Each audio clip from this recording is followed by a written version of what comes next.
Frédéric, j'ai l'impression qu'il va falloir faire un choix. Oui, exactement, parce que c'est les fêtes, mais je ne vais pas vous demander si vous êtes plutôt caviar ou foie gras. La question est, êtes-vous Don Camillo ou Sissi impératrice? Question posée. Question posée par Le Parisien aujourd'hui en France. C'est un article sur les grands classiques familiaux que la télé rediffuse à l'occasion des fêtes. Don Camillo, ça sera sur la 3 cet après-midi. Sissi, à la même heure, sur une chaîne concurrente. Alors, on a rarement vu, hein, on le précise, que si vous n'avez pas vu Don Camillo ou Sissi. Justement, faut pas cracher dessus, parce que si on a l'impression de les avoir vus 100 fois, c'est pas le cas des enfants. Il y a toujours des enfants autour de vous qui ne l'ont pas vu, et c'est du patrimoine, donc les privez pas de ça. En plus, c'est pas si bête, parce qu'on révise mine de rien son histoire géo. Les enfants deviendront incollables sur le combat politique droite-gauche depuis l'après-guerre, dans le cas de Don Camillo, ou bien sur l'Autriche-Hongrie, la double monarchie, etc., dans le cas de Sissi. Alors, il n'y a pas Angélique, marquise des Anges, cette année, pour réviser Louis XIV. Par contre, à 20h50 ce soir sur Arte, le superbe French Cancan de Jean Renoir avec Gabin, pour la période Petite femme de Paris à la Belle Époque. Donc tout ça dans Le Parisien, qui nous apprend aussi un joli succès pour la nouvelle émission de France 2 samedi soir. Vous savez, ça s'appelle Prodige, sur les enfants et adolescents petits prodiges de la musique classique. Ça a bien marché, du coup il y en aura un deuxième, nous dit le journal, on ne sait pas encore quand. Toujours à faire avec les enfants, je me tourne vers les Échos. Les spectacles de cirque sont à l'honneur en ce moment. Celui-là s'appelle Les 7 doigts de la main. C'est canadien. Ça se passe dans un décor de cuisine, vous allez voir.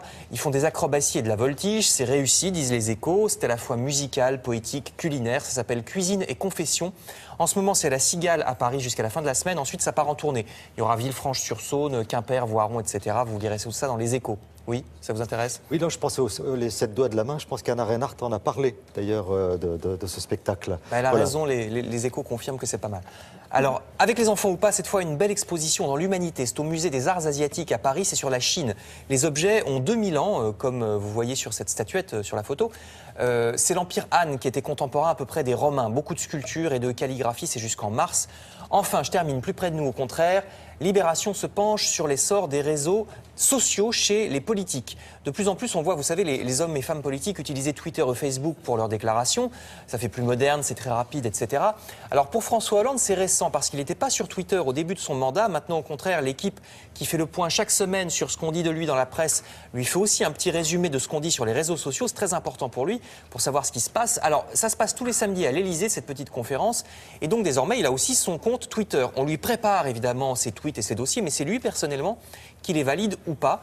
Et pourtant, je termine avec cet élément de réflexion proposé par Libération à propos des réseaux sociaux. Est-ce que vous savez combien de Français ont un compte Twitter dont on parle tellement? Eh bien, seulement 4%. Ah bon? Ah oui, un peu plus de 2 millions de Français ont un compte Twitter. Donc voilà, qui relativise un petit peu les choses. Merci beaucoup, Frédéric. J'ai beaucoup aimé la façon dont vous m'avez interrogé. Oui, qu'est-ce qu'il y a, Frédéric? Oui. Qu'est-ce qu'il y a? Qu'est-ce que j'ai dit? Non, je voulais simplement dire que le spectacle d'Anna Reinhardt en avait parlé un petit peu, quoi. D'accord, très bien, merci Thierry. Je suis sur mes rails. Non, mais c'est bien, vous me surveillez, c'est bien. Merci beaucoup, Frédéric. Tenez, on va continuer à parler.